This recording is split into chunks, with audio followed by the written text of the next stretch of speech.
Buenas tardes, good afternoon. My name is Oscar Delgado, and in the next 20-25 minutes, I would like to talk about unit operation, industrial processes, and diagrams, and why they are important for cybersecurity professionals. Who am I? I am a chemical engineer. I have been working in different industries, including oil and gas, mining, and water and wastewater treatment plants in the past 13 years. Most of my industrial experience is related with oil processing plants like refineries, central processing facilities, CPFs, and petrochemical plants. So most of the time I work either as process engineer or project engineer. So it means that I was involved with the design of the plan itself or with the integration of projects related with the plan. I like programming a lot. Since 2015 or so, I started diving into cybersecurity, including pen testing, blue and purple teaming, and nowadays ICS security. So, the plans for today's presentation is to talk first about the importance of all of this. I want to give you some arguments about why you want to spend time studying processes. Then I will show one process to analyze by using unit operations. I will explain unit operations and the associated equipment. And finally, I will talk about a process diagram. Why is this important? So why on earth do you want to know about unit operations or the process? You have several responsibilities, yet here I am asking you to understand the process. Why? The short answer is communication. So the management team and the operating team normally don't care about network, routers, historians, segmentation, etc. Sometimes they don't even care about threats or adversaries. They care about business and the products. So if you work for a water treatment plant, your operation teams is focused on producing clean water. If you work in a refinery, they on producing fuels, and that's it. And you should be able to understand the core business and talk with them and understanding what they are doing and how. So, if you say an attacker might modify the PLC logic, that sounds scary, but probably is not the worst fear. But if you tell them that A, B, or C equipment can be disabled by the attacker and therefore the production will be affected, I guarantee they will listen. So, at this point, I would like to recommend a talk from Patrick Miller about executive communication and risk management. He provides a lot of strategies and tools to communicate with your management team, including, of course, knowing your business.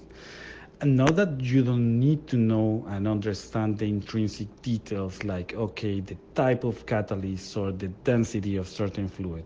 That's part of the process engineering job. That is not job. But you should be able to understand the whole picture. Unit operations is the concept I've used for this analysis, but you can look for other tools. At the end, the important goal is that you can describe what the plant does and how. The second answer to this question is to make better decisions.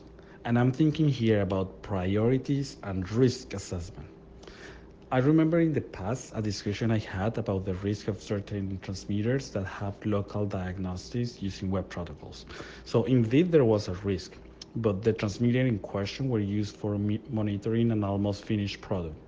So from the operations point of view, any issue with those transmitters, regardless of why, was more a nuance than a risk because they didn't affect the quality nor the actual inventory. So I agree, the operation team will need to go and verify other transmitters and maybe use manual tools while the situation is corrected, but it's not something that requires immediate action. We can say that a security professional who understands the process will have a better evaluation of risk, consequences, and priorities, and probably will have better strategies and better outcomes with talking with the operations and the management team. In the example that we will analyze, I will give you another case like this. I want to use as example the production of ammonia following the Haber-Bosch process. I would like to take a minute and look at, I would like you to take a minute and look at this diagram. This is a very, very simplified diagram. Yet, I will argue that this is not trivial to understand. First of all, there are unit name that doesn't provide much information about the purpose. Second, there are some symbols without names, and that make difficult to understand like every single step in here. We see some vessels, some heat exchangers, and the general material flow, but I think it will be difficult for you to explain the process just with this information. And in the next slides, we are going to change that. Before we can start analyzing the process, we need to understand unit operations. We need to understand what are they and how they are used. So first of all, they are a concept. And this is very important because that means that they are sort of an agreement, they are a convention. So chemical engineers and process engineers decide to group operations based on similarities, and although it makes sense, it is completely arbitrary. Now, unit operations are just groups of operations with similar physical principles and common techniques. That's it. If they behave similar, they are in the same group. The number of groups is somehow disputed. I will show only 4 categories, but I have seen models with way more. And you know what? That's fine. Because the purpose is to understand a process by using these building blocks. There is a phrase here that says that there are thousands of complex processes, but a few unit operation. Right now, I would like you to think about Lego blocks. You can take just some basic blocks and make thousands of different models. Same thing with unit operations. The only difference is that in industrial plant, each block can cost millions of dollars. And finally, in this slide, we have 2 keywords that you will find very often: driving force and equilibrium. All processes want to reach equilibrium. Same pressure, same temperature, same concentration. This happens naturally. If you put hot water in your kitchen, you will not after a while it has the same temperature of the air. At the beginning there was a difference or a driving force that promoted change, but they reached thermal equilibrium and they stayed like that. We, as chemical engineers, normally profit from this and we create the conditions or the equipment to expedite the whole process. I will provide for each unit operation the driving force involved, and I will give you some examples of the associated equipment. Just to help to understand the concept of unit operation, I would like to use a simple analogy with cooking. We know that there are thousands of different recipes. However, professional chefs can probably produce a successful one just by relying on their basic skills. Did they study every single recipe in the world? No. They look at basic techniques and master them. Then they integrate those basic techniques as required. Of course, they can go further and study a type of cuisine and other details, but in general terms, I think we all agree that they use their basic techniques for a successful recipe. Process engineers do exactly the same.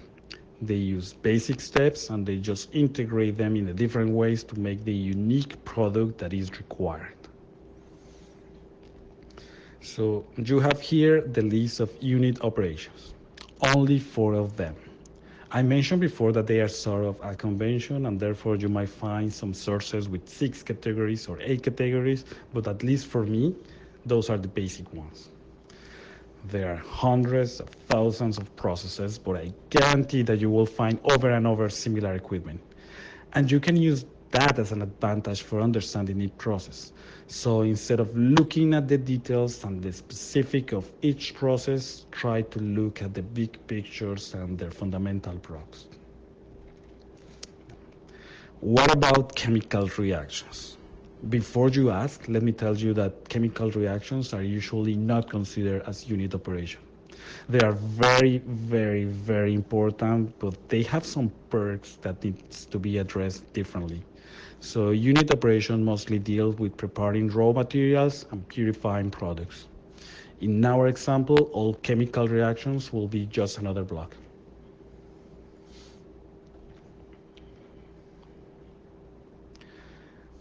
So here we have the initial diagram, but I replace all the reactors with those yellow blocks.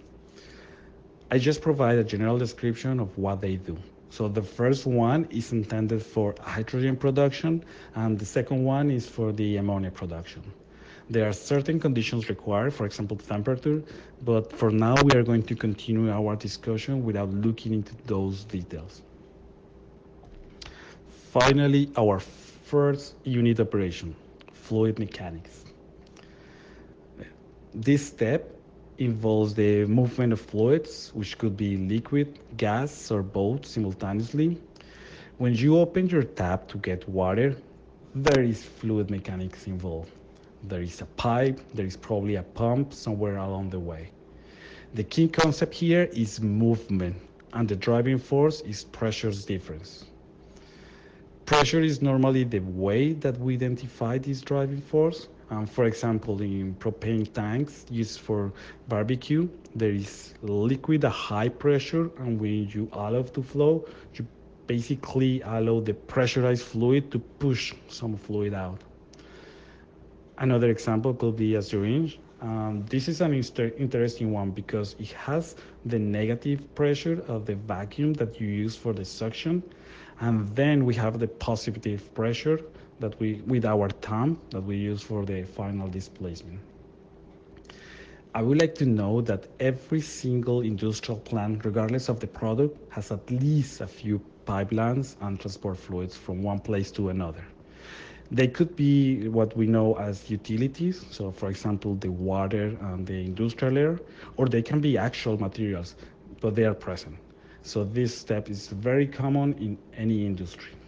Equipment related with these steps, piping, pumps, and compressors.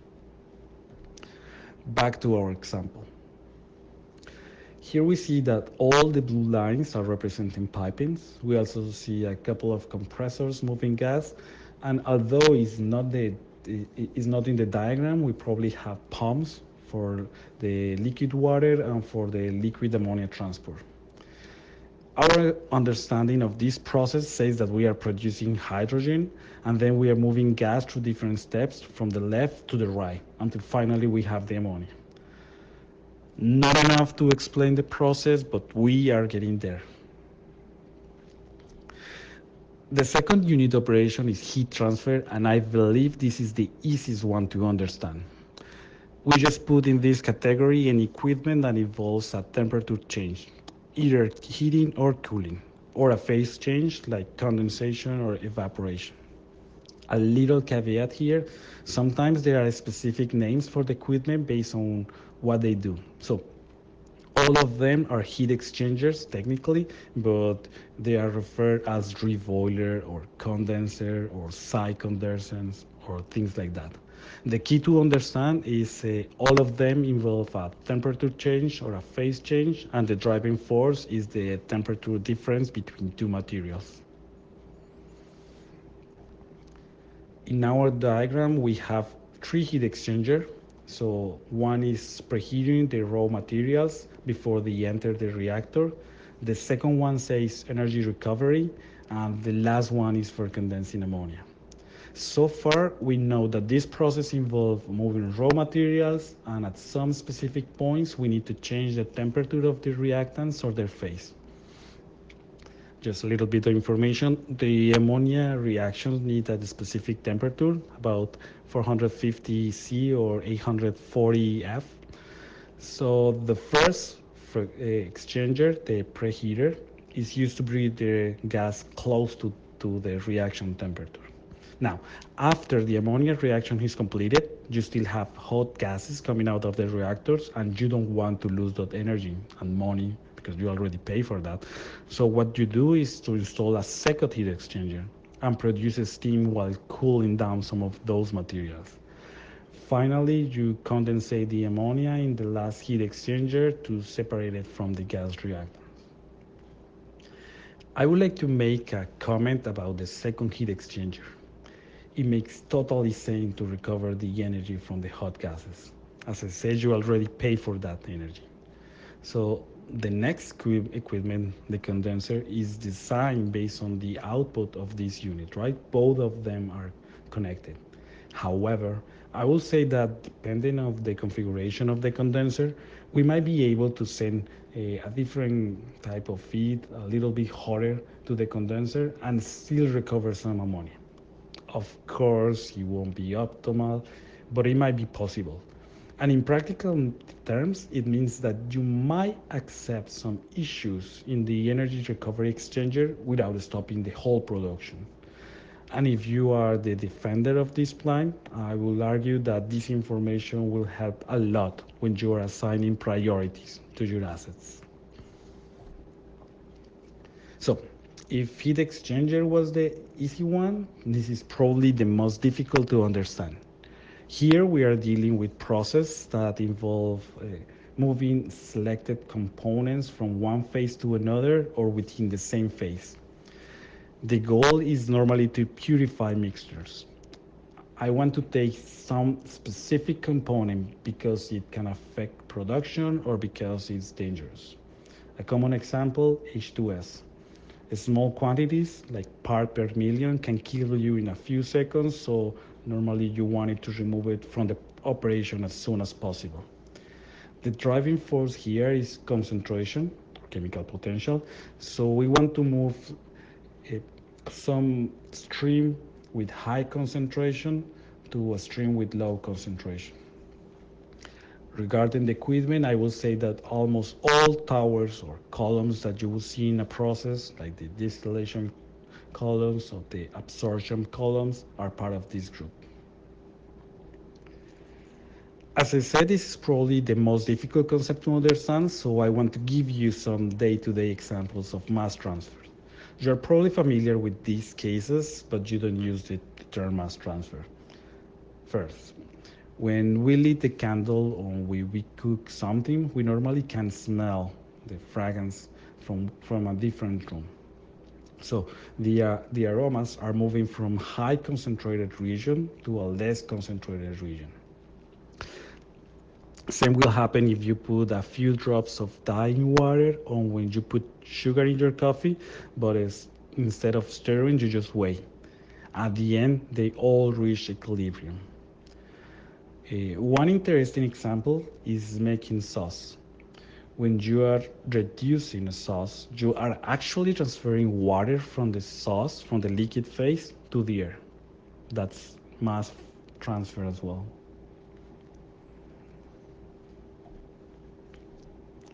There is one particular unit here related with mass transfer and is the CO2 scrubber.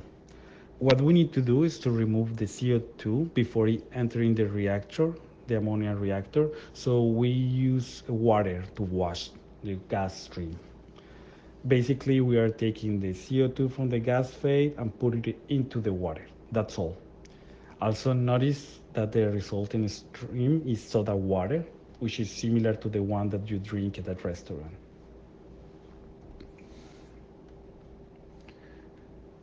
Solid operations.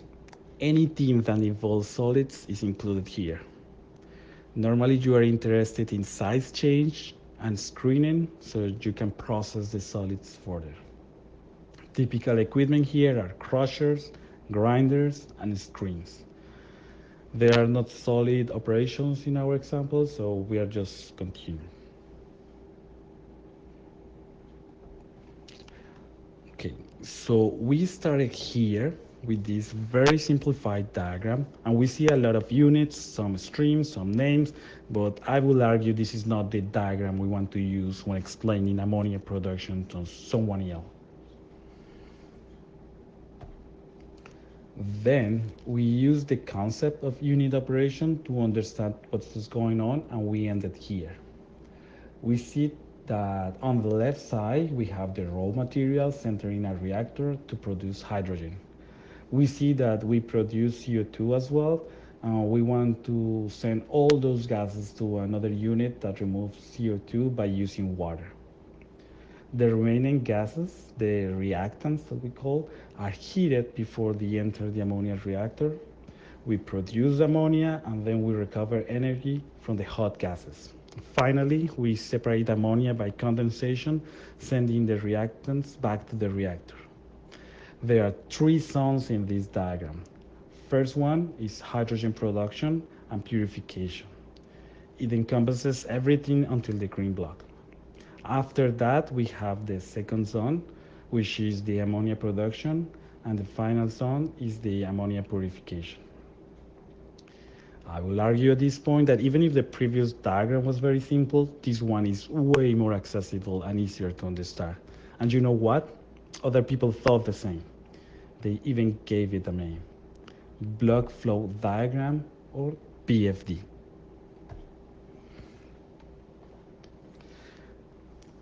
Block flow diagram is probably the first diagram that you develop as process engineer when you are designing or studying a new process. The idea is to use big blocks to show the important steps in the process. Know that all details are out. I don't need the type of heaters, I don't need the specifications. I just need to know that there is a temperature change or a phase change after or before certain step. The beauty of this is that the block for the heater in the ammonia process could be the same block used to represent a heater in a refinery or the same block to represent a heater in a water treatment plant. Our model says that all of them represent an operation involving a temperature change, and that's all what we need. Again, the concept of Lego blocks. So those are your blocks. Those are the blocks that you want to use when you are studying or analyzing a process. Now, people in ICS ask a lot for PNIDs. Sometimes they ask for PFDs, but in my experience, they almost never ask for PFDs. They are available most of the time. Even if they are not part of the engineering packages, I can say that they are normally flying around. BFD are the third type of diagram used by process engineers, and my advice is that you use them as well. They can help a lot to understand how things are connected in a complex process. There are a few things that I would like you to take from this talk. Number one, you should know your business. It might seem outside your job description, but it's really important that you understand what you are protecting. As ICS professional, you need to understand the physical part of it. Number two, complex processes can be simplified by using abstractions. And the same model can work for different processes. There are hundreds of thousands of processes, but I guarantee that you will find over and over similar equipment.